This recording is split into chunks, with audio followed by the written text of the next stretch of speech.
7 मार्च 2021 या इसी दिन भैंसा में जो कि तेलंगाना में है, रेट्स चालू हो गए between Hindu and Muslims.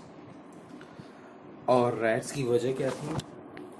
Just because एक हिंदू लड़के की बाइक एक मुस्लिम लड़के से एक हिंदू लड़के की बाइक का हैंडल एक मुस्लिम लड़के से टकरा गया। सो उस वजह से वो मुस्लिम लड़का भड़क गया, रियॉट्स चालू हो गए।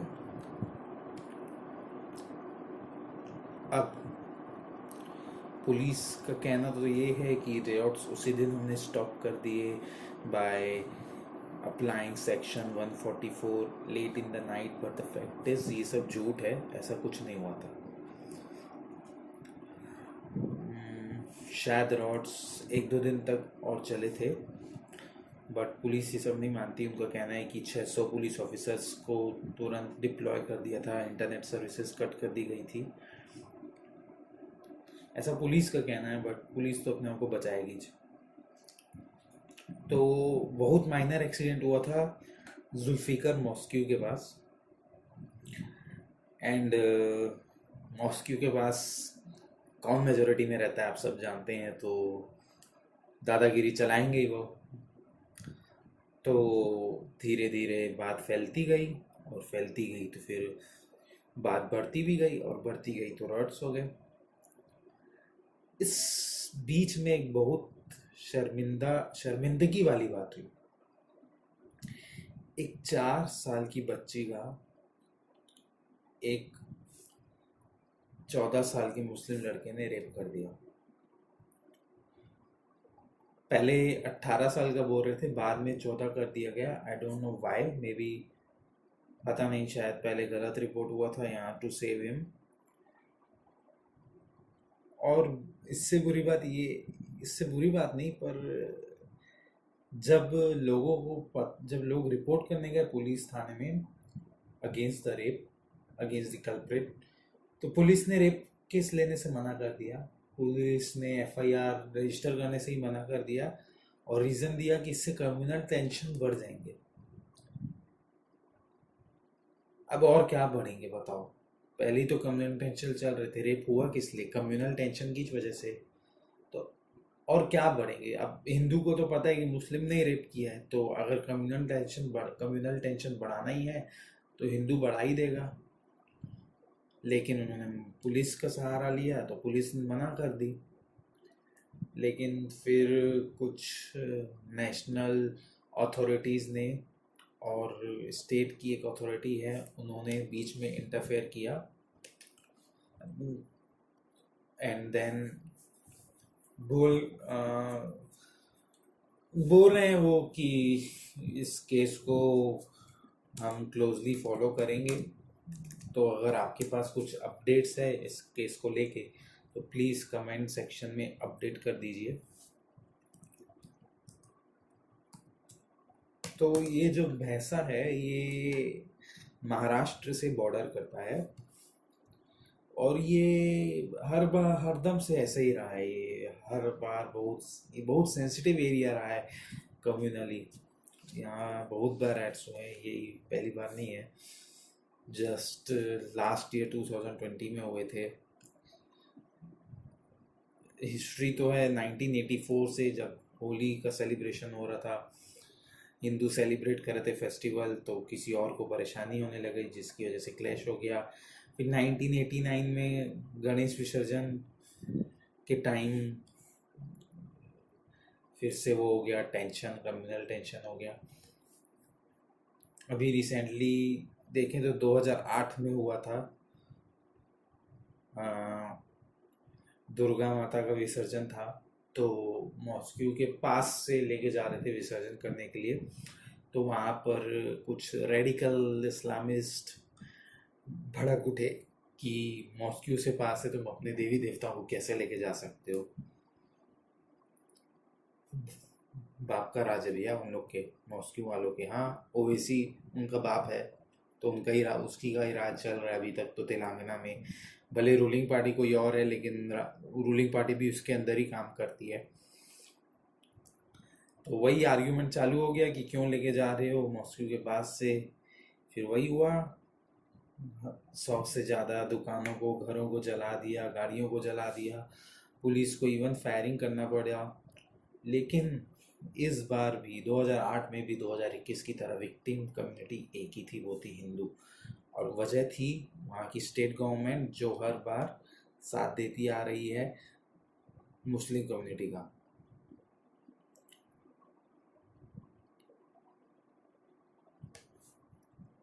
फिर उसके बाद एक जनवरी 2020 में भी राइट हुआ। संक्रांति और पोंगल का हफ्ता था, और एक मुस्लिमों में कुछ होता है इज्तिमा, तो 3 दिन का होता है, तो उसका आखिरी दिन था ये। तो ये ऑर्गेनाइज किया गया था तबलीगी जमात के द्वारा। तो इवेंट के बाद इन लोग बाइक में निकले, मुस्लिम लोग, एंड हल्ला करते हुए, तेज चलाते हुए निकले। तो तो इसी को ऑब्जेक्ट किया लोगों ने कि गलत तरीके से गाड़ी चला रहे हैं और बहुत हल्ला, बहुत शोर कर रहे हैं। तो किसी ने बोल दिया होगा किसी 2-3 मुस्लिम्स को कि ऐसा मत करो। तो उसके बाद क्या हुआ, उसी दिन करीब 9 बजे वही मुस्लिम यूथ आते हैं 500, 400, 500 की तादाद में, और फिर हिंदुओं के घर में पत्थर मारना चालू कर देते हैं, फायर इंजन, वाटर पाइप को कट करना चालू कर देते हैं। कम से कम 18 घरों को आग लगा दी, और उनकी प्रॉपर्टी, हिंदू घरों को आग लगा दी, उनकी प्रॉपर्टी जला दी गई। और जो एक हैदराबाद के एक जर्नलिस्ट थे जिन्होंने इस पूरे राइट की कवरेज की और बताया कैसे कि एक पर्टिकुलर कम्युनिटी को टारगेट किया जा रहा है, उसको भी अरेस्ट कर दिया।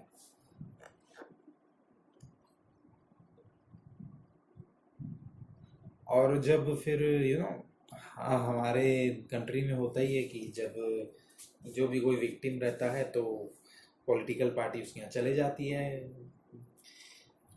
पॉलिटिकल पार्टीज का क्या है कि उनको तो हर चीज़ में मुंह मारना है। तो बात ये है कि बीजेपी, किसी एक बीजेपी लीडर ने, आई थिंक अरविंद नाम है उनका, अरविंद नाम है, तो उसने बोला कि वो जाना चाह रहा था उधर विक्टिम के पास, जो हिंदू विक्टिम्स हैं उनके पास। लेकिन और उसके बाद जो विश्व हिंदू परिषद और बजरंग दल के लीडर हैं वो भी जाना चाह रहे थे भैंसा में सिचुएशन देखने के लिए, लेकिन उनको रोक दिया गया, पुलिस द्वारा उनको रोक दिया गया। लेकिन जब AIMIM लीडर को वहाँ जाने का मौका, जाना चाह रहे थे, तो उनको पुलिस ने नहीं रोका। तो आप देख रहे हैं कि ये किस तरफ जा रहा है। जिस दिन हिंसा हुई उस दिन 100 लोगों को बुक किया गया, अरेस्ट किया गया, जिसमें से 50 हिंदू हैं, 50 मुस्लिम हैं। अच्छा, अब मेरे को एक बात बताइए, आप में से किन लोगों ने इसके बारे में न्यूज़ रिपोर्टिंग देखी है अपने न्यूज़ चैनल में? किसी ने नहीं?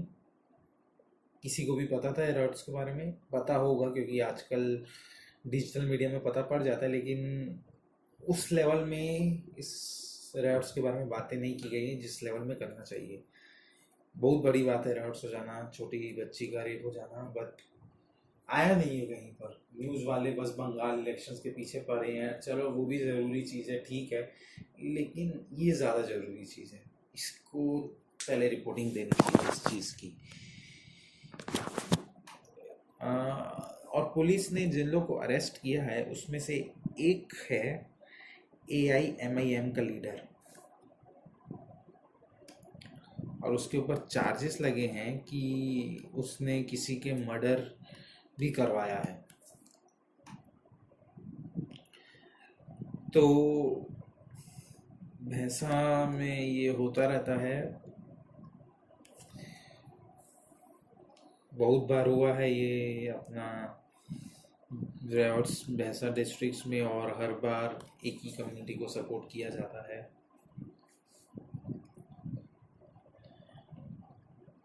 और ठीक है, अब मैं ये बोलूँगा कि अगर आप लोग को इसके बारे में और कुछ भी अपडेट्स मिली हैं तो प्लीज़ कमेंट सेक्शन में बता दीजिए, या अगर मैं कुछ चीज़ों को मिस रिपोर्ट किया हूँ तो प्लीज़ कमेंट सेक्शन में बता दीजिए।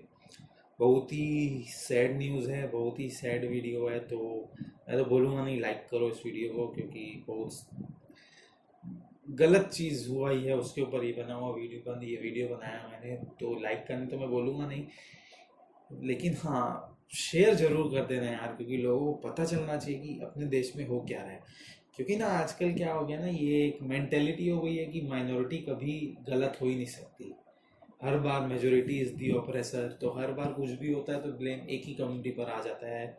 जब भी राइट्स होते हैं तो मेजोरिटी पर आ जाता है। लेकिन हम लोगों को शेयर करिए और लोगों को ये दिखाइए कि हाँ इस माइनॉरिटी भी गलत कर सकती है, स्पेशली इंडिया में। क्योंकि इंडिया का पॉलिटिक्स इतना गंदा है, रिलीजियन में इतना बटा हुआ है कि कुछ वोटों के लिए पॉलिटिकल पार्टीज एक साइड पे आ जाती हैं। अब आप कुछ पार्टी का नाम लेके बोलेंगे कि ये भी किसी रिलीजियस तरफ आ जाती है, बट यहाँ हम कंपेयर नहीं कर सकते ना। यहाँ जब वो पार्टी कुछ गलत करेगी तो हम उसके बारे में बातें करेंगे, लेकिन अभी इस चीज़ के बारे में बातें करेंगे, ठीक है। अभी उस चीज़ को मत लाओ ना, क्योंकि कंपेयर करेंगे तो फिर कुछ गलत रहेगा नहीं ना। उस पार्टी का बोलेंगे कि ये इनका साथ देती है, तो फिर जब उस पार्टी की गलती होगी तो फिर इस पार्टी को सब ब्लेम करेंगे कि ये भी इनका साथ देती है, तो फिर ऐसे ब्लेम ही करते रह जाएंगे और किसी की गलती नहीं निकाल पाएंगे हम लोग। तो मैं बस यही बोलूँगा कि शेयर करो लोगों में, अपने दोस्तों में, अपने फ्रेंड्स में, अपने पेरेंट्स के साथ शेयर करो, जो तेलंगाना में लोग हैं उनके साथ शेयर करो, और उनको बताओ कि क्या है सिचुएशन। उनसे पूछो, जो अगर भैंसा में कोई आपके अगर रिलेटिव्स हैं या कोई पहचान का है तो उनसे शेयर करो, उनसे पूछो चीज़ें। शेयर क्या करोगे, उनको आपसे ज़्यादा पता होगा, तो उनसे पूछो कि अभी क्या सिचुएशन है, और यहाँ बताइए कि कुछ अपडेट है तो, क्योंकि I am very curious to know कि क्या हो रहा है। तो ठीक है, अभी आज इस वीडियो में फ़िलहाल इतना ही है। अगर मुझे भी कोई अपडेट मिलेगी इस वीडियो को लेकर तो मैं आपको ज़रूर इन्फॉर्म कर दूंगा, और अगर आपको भी मिलती है तो प्लीज़ कमेंट कर दीजिए। और एक बार और बोलूँगा यार, शेयर कर दो यार, क्योंकि ये ना सबको पता चलना चाहिए कि हो क्या रहा है हमारे देश में। और जब क्योंकि सबको पता चलेगा तभी सब आवाज़ उठाएंगे, और आवाज़ उठेगी तभी कुछ सुधार होगा। नहीं तो जैसा चल रहा है वैसा चलता रहेगा। कल भी लोग मर रहे थे, आज भी लोग मरेंगे। Anyways, I hope you got some information from this video, and अगर मैंने कुछ मिस रिपोर्ट किया तो प्लीज़ कमेंट में उनको उस चीज़ को सुधार दीजिए। इसी के साथ टेक केयर, गुड बाय।